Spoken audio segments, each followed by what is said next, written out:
নমস্কার বন্ধুরা, ভবের বাড়ি ইউটিউব চ্যানেলে স্বাগতম।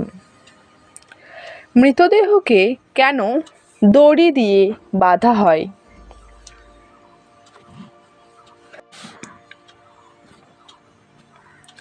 অনেকেই এই বিষয়টি নিয়ে কৌতূহলী হন। শ্মশান বা কবরস্থানে গেলে আমরা দেখি মৃতদেহ কখনো কখনো দড়ি দিয়ে বাঁধা থাকে।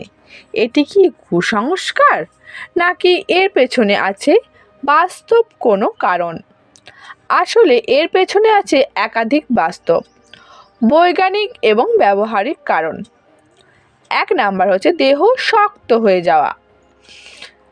রিগর মরিটস, মৃত্যুর কয়েক ঘন্টা পর শরীরের পেশি শক্ত হয়ে যায়, একে বলা হয় রিগর মর্টিস। এই সময় হাত পা সোজা রাখা বা নির্দিষ্ট ভঙ্গিতে রাখা কঠিন হয়ে পড়ে। দড়ি দিয়ে আলতোভাবে বাঁধা হলে দেহটি সঠিক অবস্থানে স্থির থাকে।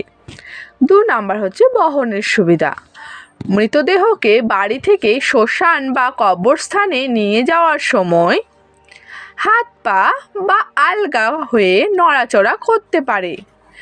সম্মান বজায় রাখার জন্য এবং বহনের সময় অসুবিধা এড়াতে দড়ি দিয়ে হালকাভাবে বেঁধে রাখা হয়। এবার হচ্ছে 3 নাম্বার, ধর্মীয় বা আচারগত কারণ। অনেক সংস্কৃতিতে বিশ্বাস করা হয় মৃতদেহকে সোজা ও শৃঙ্খল অবস্থায় রাখা উচিত।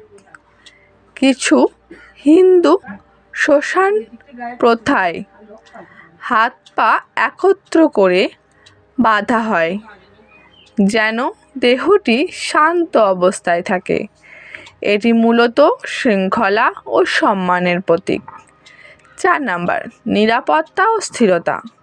কখনো কখনো শরীর থেকে বাতাস বের হওয়া বা পেশির সামান্য সংকোচনের কারণে হাত পা নড়ে উঠতে পারে।